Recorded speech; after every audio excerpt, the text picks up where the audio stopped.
Hello दोस्तों, कैसे हो? आपका स्वागत है त्रिपान स्टडी सेंटर में। आज जो हम करने जा रहे हैं पॉलिटिकल साइंस का बहुत ही इंपॉर्टेंट चैप्टर, जो कई क्लास के बच्चों के लिए इंपॉर्टेंट रहेगा। चलिए देखते हैं हमारा आज का जो है महत्वपूर्ण टॉपिक क्या है। Today I have a most important chapter doing here the high court, the subordinate court here. There is a most important topic today. There is a most important point here come in the screen, the state high court. The state high court, what do you mean to state high court? Present there is a 21 high court of 28 state and 7 union territory. The high court are the highest court at state level but began part of integrated Indian judiciary.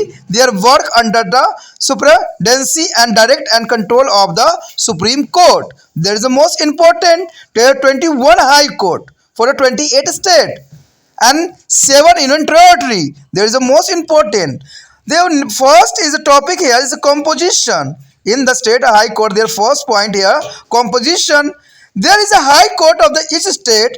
However, there can be a common high court for two or more states. For example, the state of Punjab and Haryana and the Union Territory of Chandigarh have a common high court and situated as a Chandigarh, and similar the high court of the Guwahati is a common for the 7 northeastern state of Assam, Nagaland, Manipur, Malayalam, Mizoram, Tripura and Arunachal Pradesh.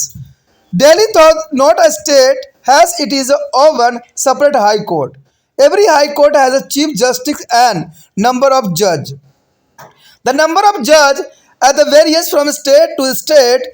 The number of judge each high court is determined by the president. The judge of the high court are appointed by the president of India. There is a most important point here. The judge of the high court are appointed by the president of India and will the appointment to chief justice of high court. The president has the consult. There is the chief justice of the Supreme Court and the governor of the state concerned. Will the appointment other judge and president or councillor, they are chief justice of the Supreme Court. The chief justice of high court and governor of the state concerned. The judge can be transferred from to one high court to be another by the president. As the mentioned earlier here, consultations with the Chief Justice of the Supreme Court is a respect of the appointment and transfer of the judge of the High Court is also obligatory and bindings for the President. Will there a constitutional is a status of the President is remain intact. The actual selection of the judge is made by the team of the senior judge of the Supreme Court. Headed by the Chief Justice of India is accordance with the 1993 is the ruling as the reinterpreted in 1999 by the Supreme Court. There is a most important. This is known as the collegians of Supreme Court. It is a recommendation or binding on the President. The next topic here are qualification and tenure and the removal of the judge. In order to be appointment as a judge of the High Court, the person concerned should be possessed of following qualification. He or she should be a citizen of India.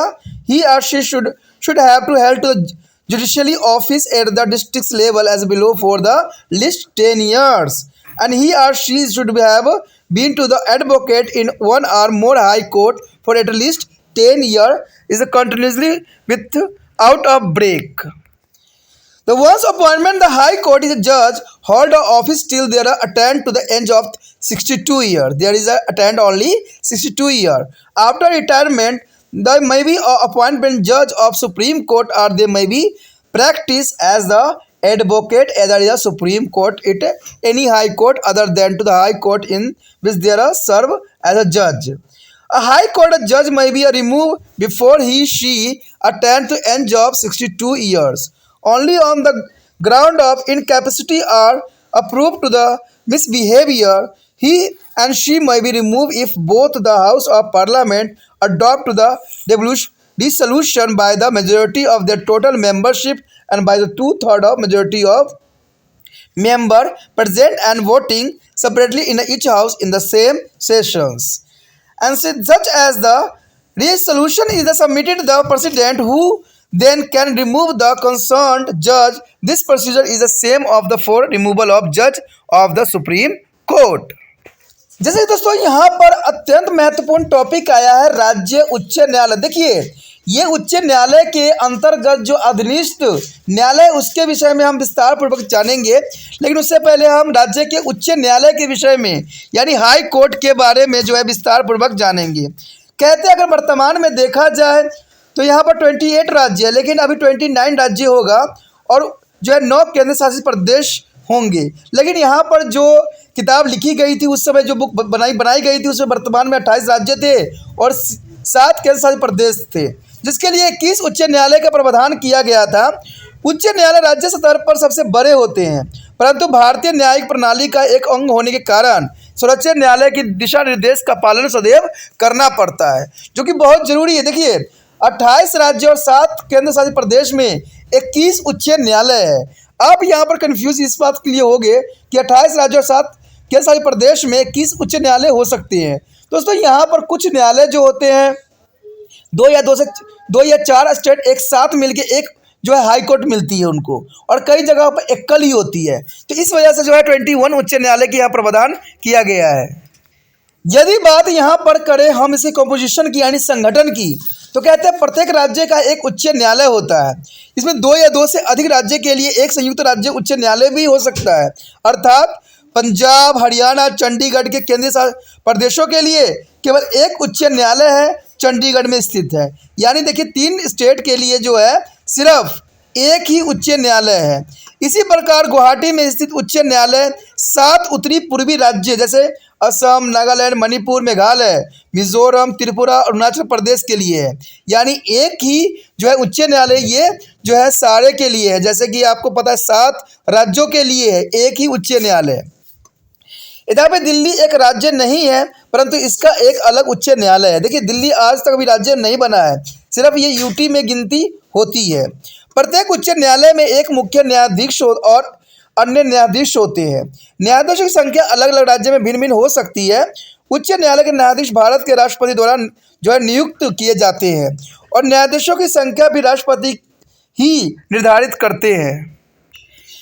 किसी राज्य के उच्च न्यायालय के मुख्य न्यायाधीशों की नियुक्ति राष्ट्रपति सर्वोच्च न्यायालय के मुख्य न्यायाधीश और उस राज्य के राज्यपाल की सलाह से करता है।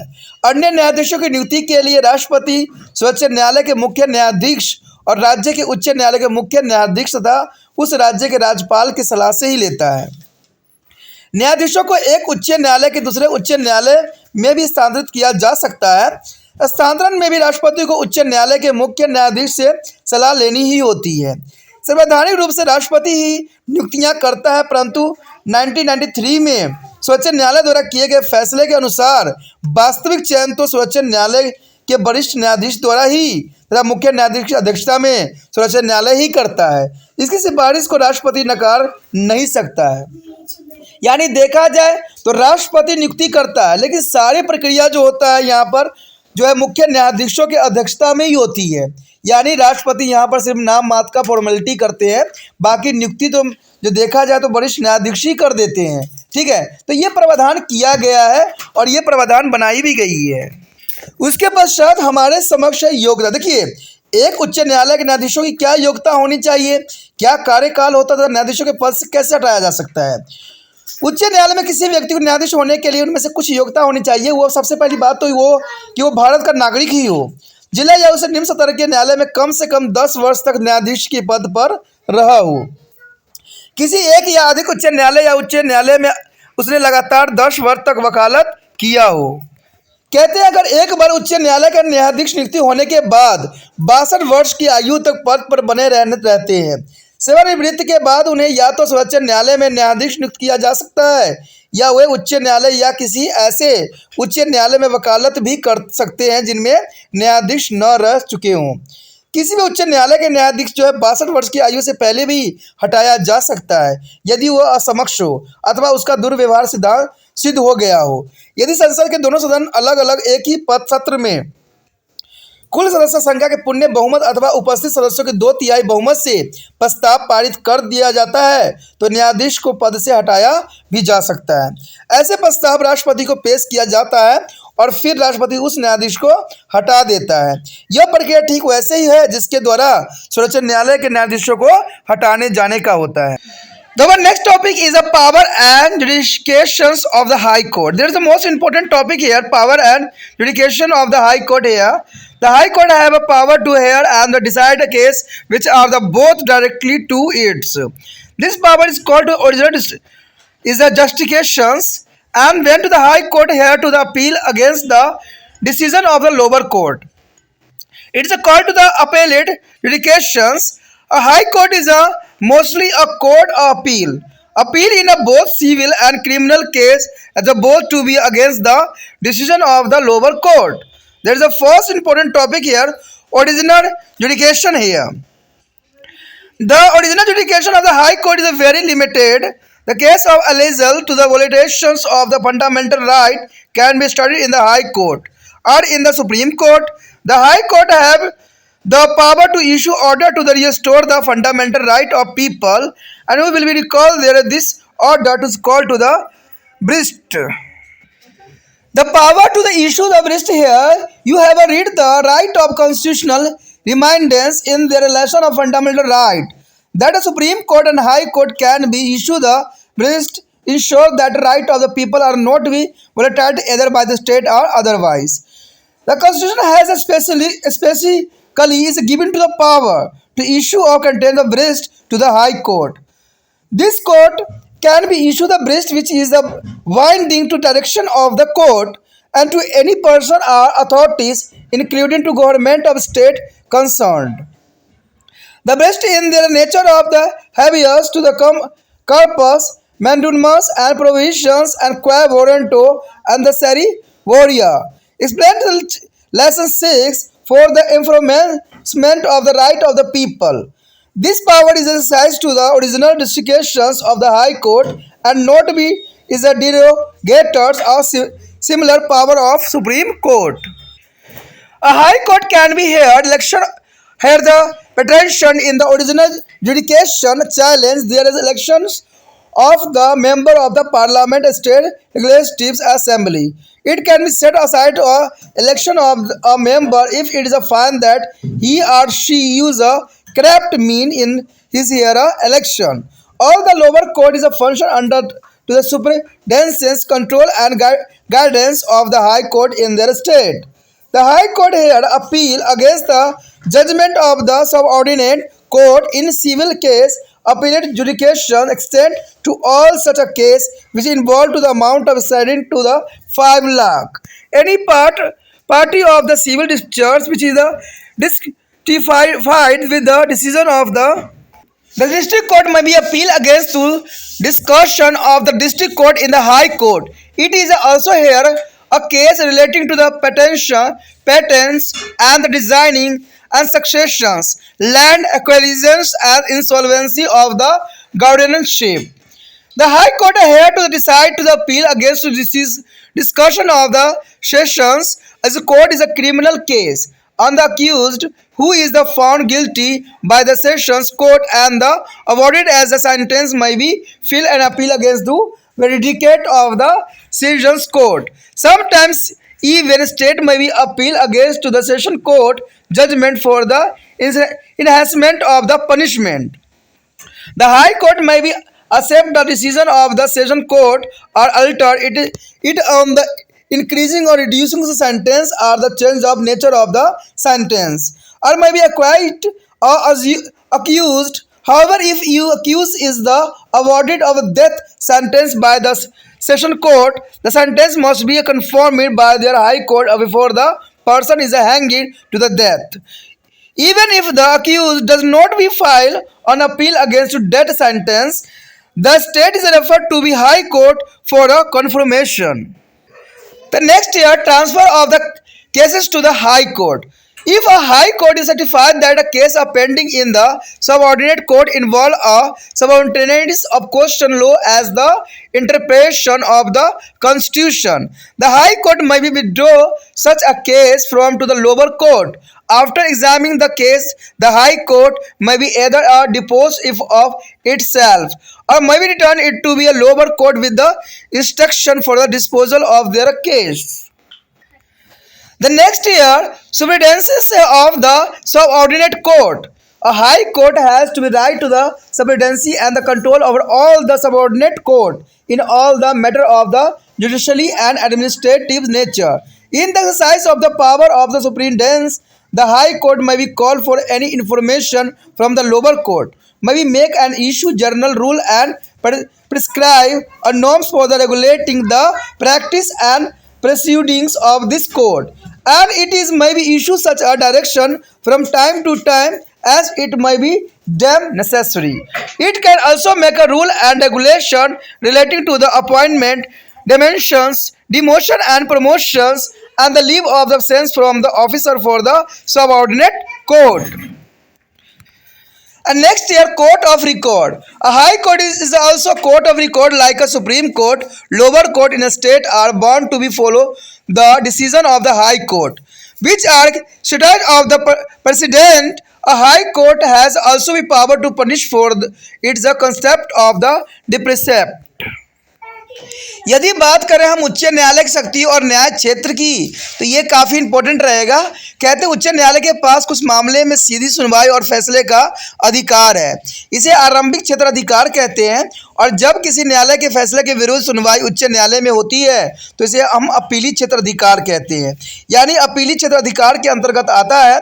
उच्च न्यायालय अपील करने का न्यायालय है और निचले स्तर के जो न्यायालय के फैसले के विरुद्ध सिविल और फौजदारी मामले उच्च न्यायालय में लाए जा सकते हैं, जो कि काफ़ी इंपॉर्टेंट है। अगर हम बात करें आरंभिक क्षेत्र अधिकार की, तो ये बात साबित हो जाता है कि उच्च न्यायालय का आरंभिक क्षेत्र अधिकार काफ़ी सीमित है। मूल अधिकारों के हनन संबंधी मामले उच्च न्यायालय तथा सर्वोच्च न्यायालय में आरंभ किए जा सकते हैं और उच्च न्यायालय इस अधिकारों को पुनः लागू करने का आदेश भी दे सकता है। आपको याद ही होगा कि उन्हें आदेश कहते हैं, यानी उसको हम एक ही वर्ड से नाम जानते हैं, आदेश। उसके पश्चात हमारे समक्ष है जनहित याचिका दायर करने के अधिकार। देखिए, आपने मूल्याधिकार से संबंधित अध्याय में संवैधानिक उपचारों के अधिकार के अंतर्गत पढ़ा भी होगा कि उच्च न्यायालय और सर्वोच्च न्यायालय इस तरह के आदेश दे सकते हैं। ऐसा उस परिस्थिति में हो सकता है जब राज्य या किसी अन्य द्वारा मूल अधिकारों की अपेक्षा की जा रही हो। संविधान ने उच्च न्यायालय को ये आदेश देने का अधिकार भी दिया है कि ये न्यायालय ऐसे आदेश दे सकते हैं जो उस राज्य के किसी व्यक्ति या पदाधिकारी के लिए दिशा निर्देश की तरह होते हैं। इन आदेशों का उल्लेख किया अध्याय 6 में हमने विस्तार पूर्वक जाना था। अगर आपने उस वीडियो को नहीं देखा है तो एक बार देख जरूर लेना, जिसके द्वारा लोगों को मूल्य अधिकार को लागू किया जाता है। यह शक्ति उच्च न्यायालय के आरंभिक क्षेत्राधिकार के अंतर्गत आता है, जो किसी भी तरह सर्वोच्च न्यायालय की ऐसी ही शक्तियों के विरुद्ध नहीं होती है।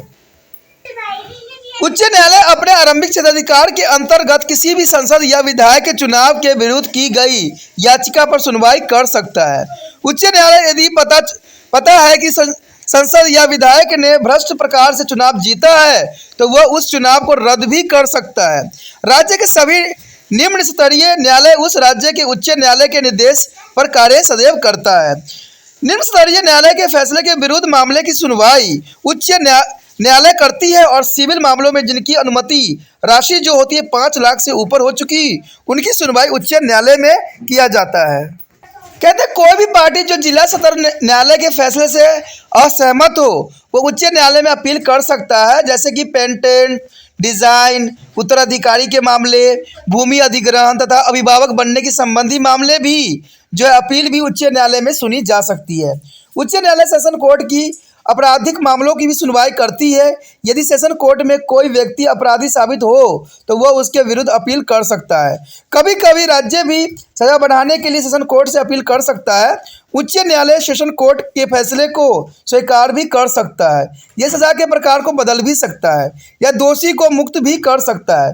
परंतु यदि सेशन कोर्ट किसी दोषी को सजाए मौत देता है तो अभियुक्त को जो है फांसी देने से पहले ही उच्च न्यायालय से पुष्टि कराई जाती है।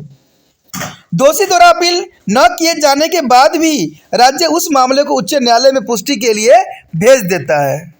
उसके पश्चात हमारे समक्ष है उच्च न्यायालय में मामले का हस्तांतरण। देखिए, यदि उच्च न्यायालय को यह संतुष्टि हो जाए कि अधीनस्थ न्यायालय के समक्ष प्रस्तुत मुकदमे में संविधान की व्याख्या की आवश्यकता है तो ऐसे मामलों को उच्च न्यायालय स्वयं ही उस अधीनस्थ न्यायालय से अपने हाथ में ले लेता है। मामले की जांच के बाद या तो उच्च न्यायालय उसका निपटारा स्वयं करता है या निर्देश के साथ उसी अधीनस्थ न्यायालय के उस मामले को सौंप देता है। अधीनस्थ न्यायालय का अधीक्षण कहते हैं न्यायिक अथवा प्रशासनिक सभी मामलों में उच्च न्यायालय अपने अधीनस्थ सभी न्यायालयों पर निरीक्षण एवं नियंत्रण का अधिकार रखता है। अपनी इन शक्तियों के अंतर्गत वह अपने अधीनस्थ किसी भी न्यायालय से कुछ भी जानकारी मांग सकता है। अधीनस्थ न्यायालय की कार्यप्रणाली के लिए सामान्य दिशा निर्देश जारी भी कर सकता है और यह सब उच्च न्यायालय समय समय पर भी कर सकता है। यदि आवश्यकता हो तो अधीनस्थ न्यायालय के जो पदाधिकारी की नियुक्ति, पदोन्नति एवं जो अवकाश के संबंधित नियम कानून बना सकता है। यानी इसमें कोई जो है दो राय नहीं है कि यदि आवश्यकता हो तो अधीनस्थ न्यायालय के पदाधिकारियों की नियुक्ति भी कर सकता है, पदोन्नति भी कर सकता है, पदोन्नति भी कर सकता है। तो ये सारे कानून यहीं पे व्यवस्थित किया जाता है। अगला पॉइंट यही बताता है कि अभिलेख न्यायालय, देखिए सर्वोच्च न्यायालय की तरह ही उच्च न्यायालय एक अभिलेख न्यायालय भी है। उच्च न्यायालय के फैसले को निचले स्तर के न्यायालय मानने के लिए सदैव बाध्य होती है और अपनी उपेक्षा और जो अवमानना के लिए उच्च न्यायालय दंड देने की भी शक्ति रखता है। तो अब next topic is subordinate and lower court in district. There is a flow diagram here present subordinate and lower court here. The first of all civil court, there is civil court, here is a criminal court and revenue court. There is a most important, and second is a civil court is divided by district judge or district session judge. There is a most important, and the next here, and the district judge is a district session of judge here divided sub judge and family court and municipal and small cases of court. There next here a criminal court. Criminal court is divided by the session judge and district and session judge, and further divided by metropolitans of magistrate or class 1, class 2, class 3 magistrate. There is a criminal here court. The next here is a review court. There is a review court is a board of revenues and the commissioner and collector and tahsildar and Nasir Tahsildar here. There is a three types here of civil court, criminal court and renewals court. There is a in of District of India there is a various type of subordinate or lower court. They are the civil court, criminal court and the court of the reviews court. This court had a civil case, criminal case and reviews case respectively. The next is a civil case. The petition to be a rupture between two or more persons regarding to the property, breach of agreement and contract and divorce or the landlord, tenant, debtor and civil court settle this is a debtor. They do not awarded any punishment as a violation of law is not involved in a civil case. The next is a criminal case related to the violation of the law. This case involved the thief, dacoity, rape, pickpocketing, physical assault, murder, etc. These cases are filed in the lower court by their police or behalf of the state against the accused. And in such a case, the accused, if you found guilty, is awarded to punishment like a fine, imprisonment, and even death sentence. And the next is a revenge case related to land, revenge, and agricultural land is a district. The next year, qualification and appointment of a judge. The judge of subordinate court is appointed by the governor is a constitution and with the chief justice of high court of the concerned state. This day is a most of the state judicially service is an officer and included the magistrate or the secretary through the competitive examination held by the state public service commission, and they are finally appointed by the governor. The next here is civil court. The court of the district judge is the highest civil court is a district is a deal with the civil case. Every often same court is called to the court of district and session judge where it is a deal with the both civil and criminal case at the district level. The judge of the court is appointed by the governor of the state. Below the court of district judge there may be one or more court of sub judge in their district. Separate family court which are the equal to court of sub is a judge has been to the established is a district to be exclusively here in case of family rupture like a divorces, custody and children's etc. Below there are the court of municipal of small cases of the court which is a decide case is involving petty amount. No appeal can be made against the decision of the small cases court. All this court here and scheduled to the civil rupture. The court of the district judge is called the district court, and here not only appeal against to the decision of the court of sub judges, but also some of the case began to directly in their court of district judge itself. Appeal against this discussion of this court may be headed by their high court of the state. Civil court deal with the case of petition of the rupture between two or more persons as regarding to property, divorce, contract, and the breach of agreement to the landlord tenant of debtor. The next year, a criminal court. The court of the session judge, known as the session court, it is the highest court of the criminal case is a district. Below this court, there are court of magistrate of the first, second, and third class. In the metropolitan cities like Delhi, Kolkata, Mumbai, and Chennai, first class is a magistrate are called to the metropolitan magistrate. All these criminal court are the component to try to the accused and the awarded punishment as a section by the law to those who are found guilty of violation of the law. The criminal court here criminal case which are related to the violation of the law, and this case involved to thief, dacoity, rape, arrests, pickpocketings, and physical assault and murder, etc. In such a case, the guilty person awarded to punishment, it may be fine, imprisonment, and even death sentence. And then normally every accused to the presenting by the police before a magistrate, the magistrate can find the depose of case of the minor criminal. But even to the magistrate find the prima facie as a case of the serious crime, he she may be comment the accused to be session court. This session is a court try to accuse who are sent up to them by the magistrate are concerned. A mention above on the accused who is awarded death sentence by the session court can be hanged to the death only after his sentence is confirmed by the high court.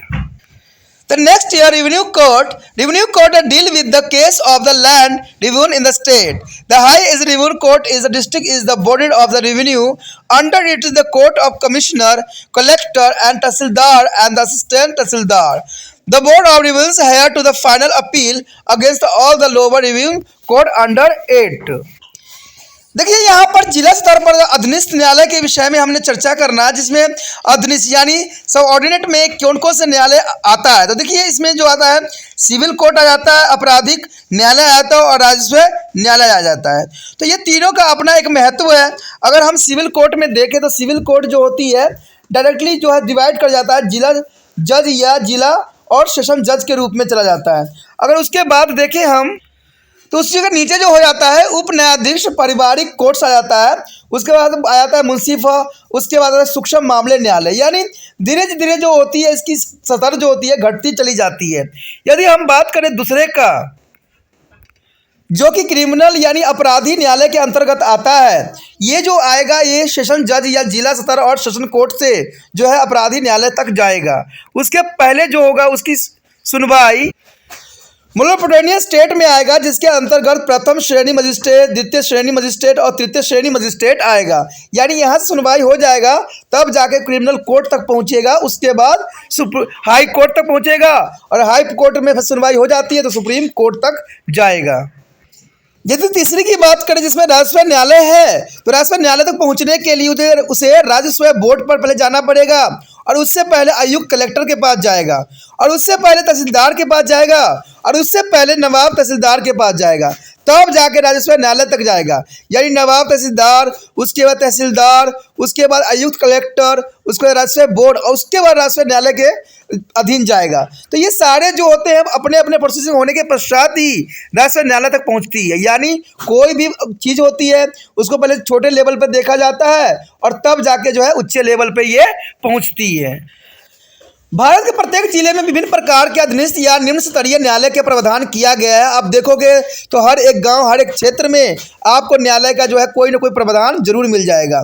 ये civil court, फौजदारी court या राजस्व court है। इसमें क्रमशः civil, अपराधियों एवं राजस्व संबंधी मामलों में सुनवाई किया जाता है।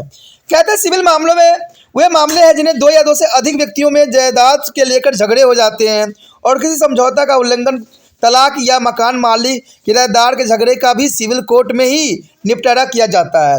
इसमें किसी प्रकार सज़ा नहीं दी जाती है क्योंकि कानून का कोई उल्लंघन इन मामलों में नहीं किया जाता है। इसलिए कोई जो है कानून जो है इसको सज़ा नहीं दी जा सकती है, कुछ जो है इसको रियायतें दी जाती है।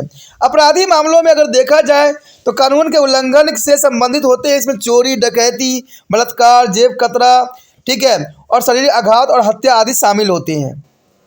ये मामले राज्य की तरफ से पुलिस द्वारा अभियुक्त के खिलाफ निचली अदालतों में दायर किए जाते हैं और इस प्रकार के मामलों में यदि अभियुक्त दोषी पाया जाता है तो उसे दंड के रूप में हर्जाना, जेल या मौत की सज़ा भी हो सकती है। उसके पश्चात निचला जो था हमारे लिए राजस्व मामले, इसमें जो होता है कृषि, भूमि और राजस्व संबंधी मामले हैं। दोस्तों यहाँ पर जो हम तीनों बातों का जो है हमने चर्चा किया है। सिविल मामलों में कौन कौन से चीज़ों का होता है दायर, आपराधिक मामले में कौन कौन सी चीज़ों को लिया जाता है और राजस्व मामले में कौन कौन से चीज़ों को लिया जाता है। तो इसको आप नोट्स के रूप में बना के जो है अच्छे से अच्छे याद कर सकते हो।